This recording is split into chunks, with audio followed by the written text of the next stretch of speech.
समावर्तन उत्सव आम आसंता शुक्रवार 11 तारीख एप्रिल 11 तारीख आज सांबादिक सम्मेलन उद्देश्य हूँ आमर आसंता शुक्रवार एप्रिल 11 तारीख दिन आमर यूटीआर द्वितीय समावर्तन उत्सव होगा जाऊँगी जो थे कि 2024 पास आउट कर समस्त अंडर ग्रेजुएट और पोस्ट ग्रेजुएट स्टूडेंट मान आम डिग्री दबू यही अवसर आमर कुलाधिपति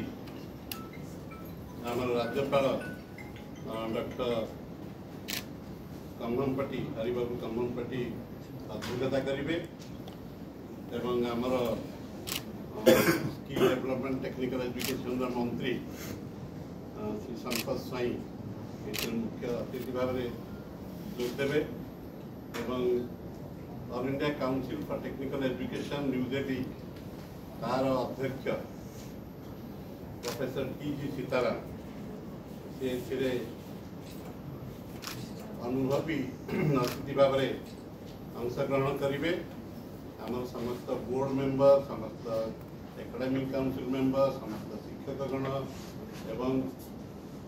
विभिन्न आमंत्रित अतिथि आमर फैकल्टी स्टाफ किसी छात्र से उपस्थित रहिबे ये आम ये जो अनुष्ठान टी करूँ भुवनेश्वर थिबा रेल ऑडिटोरियम रे 11 तारीख दिन 11टा बेलू आरंभ हम यही अवसर में आम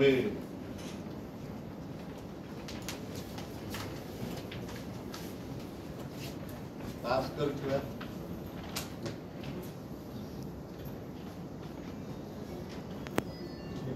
756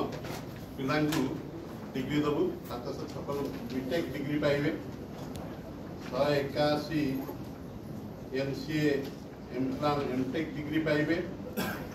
और 94 जन एमएससी इंटीग्रेटेड एमएससी डिग्री पाइबे ता भितर 30 जन पिला विभिन्न वर्ग मेडल पाइबे 3टी gold medal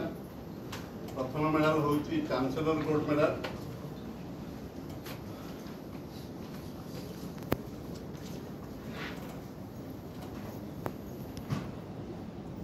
electrical engineering pass कर Subhranshu Mishra BTech electrical engineering BTech pass कर शुभ्रांशु मिश्र एथर चांसेलर गोल्ड मेडल पाइबे चांसेलर गोल्ड मेडल पाई सबू प्रकार पैरामीटर देखिक केवल पाठपढ़ा नुह सीजीपीए नुह एवं अन्य पार्टिसिपेशन यूनिवर्सिटी रिप्रेजेंटेशन नहीं खेलकूद नहीं डिबेट नहीं कल्चरल स्पोर्ट्स सबू उपर आधारित कर मेडाल टी दिखाई था एथर मेडल जाऊँगी Subhranshu Mishra electrical engineering B Tech ता छड़ा आमर undergraduate topper computer science engineering pass कर सौरभ शतपथी पाइबे एवं मास्टर्स प्रोग्राम पाई पाँच geotechnical engineering civil engineering department under geotechnical engineering pass कर सोफिया प्रधान ये 3 जन गोल्ड मेडल पाँच आउ जो मैंने सब निज निज प्रोग्राम रे टॉप कर BTech programme MTech programme MSc programme MPlan programme बीआर प्रोग्राम यही सब प्रोग्राम रे जो सब टॉप कर आम दौचु सिल्वर मेडल तो सेमती 27 जन पिला सिल्वर मेडल पाँच तो ये समावर्तन उत्सव समस्त को कही रखू जे आम पिला यूनिवर्सिटी कौन सब कम कर वर्ष भितर एवं आग को आमर कौन प्लान अच्छी करवा मुख्यतः आम जहाँ करूँ यहाँ हूँ एनईपी 2020 कथा आम राज्य चली सरकार से राजी होती एनईपी 2020 ओडिशा रे इम्प्लीमेंट करा हबो सेटा को आमे प्रोएक्टिवली एठी करी सारिचु। तो सही बेसिस रे आमर जो 3टी पब्लिक यूनिवर्सिटी अच्छी ओडिशा राज्य रे से 3टी पब्लिक यूनिवर्सिटी पाई गोटे नुआ common curriculum B Tech M Tech bachelor master degree पाई की आमे तैयारी करके ऑलरेडी इम्प्लीमेंट गत वर्ष टू आरंभ कर जोटा कि एनईपी 2020 ऊपर आधारित से नुआ करिकुलम कर केवल से नुह आमे तापाई की लैबोरेटरी रेडी कर सारी एवं एनईपी 2020 जो अन्य दिग मान अच्छी जमीती कि एकेडमिक बैंक ऑफ क्रेडिट अपार एगुड़ा सब भी आम प्रस्तुत करके रखीचु एनईपी 2020 इम्प्लीमेंटेशन आम विगत वर्ष केते गुड़े नुआ प्रोग्राम आरंभ करिचु। कारण आपण मैंने जानिथिबे जे Odisha university of technology and research आगुरु college of engineering and technology ना रे परिचित थिला कॉलेज थिला यूनिवर्सिटी नथिला तापरे गवर्नमेंट ऑफ ओडिशा आमर पोटेंशियल देखिकरी एवं आजिकाली रिक्वायरमेंट को नजर रखिकी से कॉलेज ऑफ इंजीनियरिंग टेक्नोलॉजी को यूनिवर्सिटी को उन्नीत कला एवं तापर आम विभिन्न कार्यक्रम हाथ को नहीं राज्य सरकार गोटे विजन थिला जे एटा खाली सिंपली यूनिवर्सिटी को कन्वर्ट हम ना ये पिला संख्या भी बढ़िबो विभिन्न प्रोग्राम नुआ नुआ प्रोग्राम एथिरे ऐड करा हबो एवं यार जो कैंपस ये कैंपस को नुआ रूप देवे इंफ्रास्ट्रक्चर बढ़िबो मैन पावर बढ़िबो एवं आगे जो 3000 प्लस पिला एठी पढ़ुथिले सेही छात्र संख्या को 10,000 को नहीं 5 वर्षर प्लान तो ताकू आखि आगे रखिकी आम कि नुआ प्रोग्राम एठी आरंभ करिचु। वर्तमान छात्र संख्या आम यूनिवर्सिटी रे 5200 रु किछि अधिक आगु को आहुरी बढ़ेबू धीरे धीरे जमी कंप्यूटर साइंस रिलेटेड ब्रांच रे computer science with artificial intelligence and machine learning branch BTech branch add करिचु। कंप्यूटर इंजीनियरिंग बीटेक ब्रांच भी ऐड करिचु। आगुरी आमर एटी इलेक्ट्रोनिक्स एंड इंस्ट्रूमेंटेशन बोलिक गोटे ब्रांच थिला से अंडर रे आमे इलेक्ट्रोनिक्स एंड कम्युनिकेशन ब्रांच गोटे ऐड करिचु। मेकानिकल रे खाली मेकानिकल इंजीनियरिंग बीटेक प्रोग्राम थिला तो मेकानिकल स्कूल रे आमे 3टी प्रोग्राम ऐड करिचु। गोटे होची mechanical BTech with robotics and mechatronics आ गोटे होची मटेरियल्स एंड मेट्रोलॉजिकल इंजीनियरिंग ये दुटी यूजी प्रोग्राम ऐड करछु। तार छड़ा आमे गोटे एमबीए प्रोग्राम मध्य ऐड करछु। या व्यतीत एमटेक प्रोग्राम रे आजिकालीर चाहिदा को देखिकरी बहुत गुड़े आमूलचूल परिवर्तन कराई एवं नुआ स्पेशलाइजेशन खोलाई प्रोग्राम जमीती कि जो गुड़ाक मार्केट डिमांड रही जो गुड़ाक ट्रेंडिंग रे अच्छी सेमती जो गुड़ाक पिला आकृष्ट कर पिला चाहूँ से सब ब्रांच पढ़ा लगी ओडिशा सेमती जिनिस अवेलेबल नहीं से ब्रांच गुड़िक खोलने लगी इच्छा रखीचु। मेकानिकल रे गोटे इंडस्ट्री कोलाबोरेशन रे सीमेंस इंडस्ट्री कोलाबोरेशन रे गोटे स्मार्ट फैक्ट्री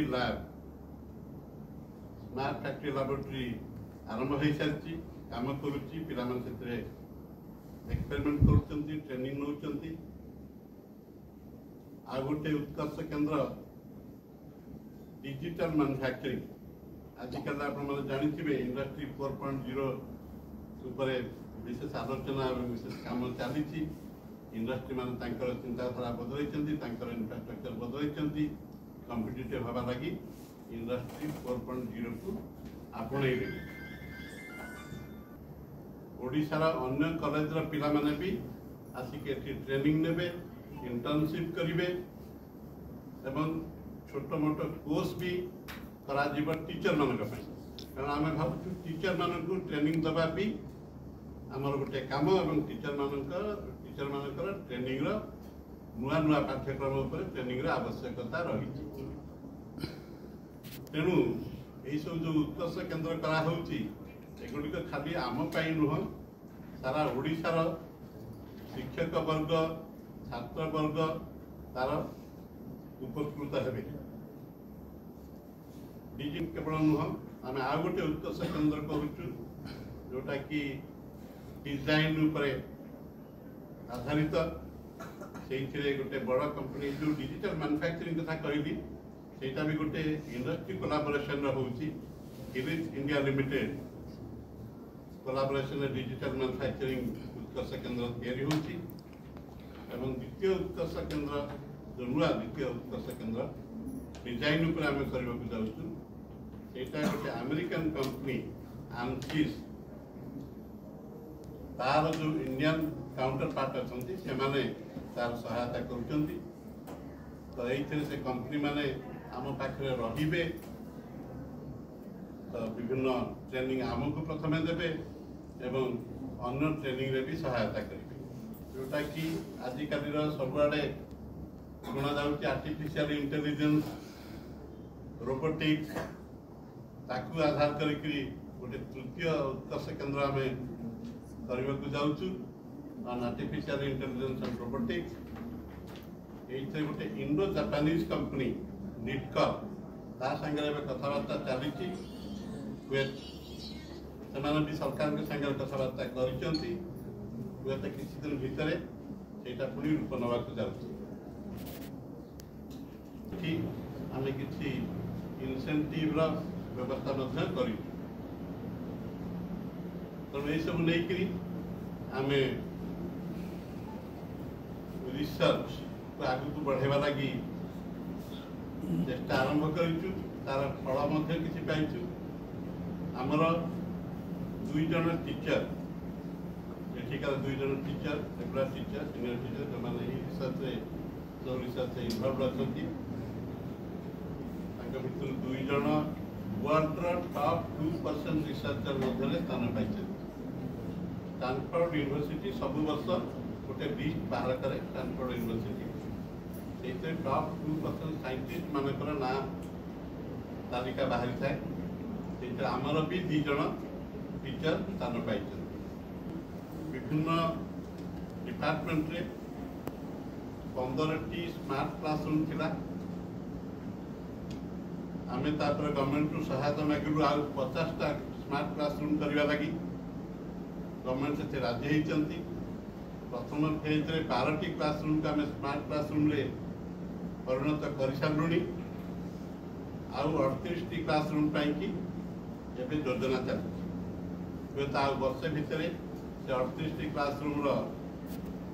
काम संपूर्ण हम स्मार्ट क्लासरूम हो इवेंट्स एकेडमिक इवेंट्स जमीक कि कॉन्फ्रेंस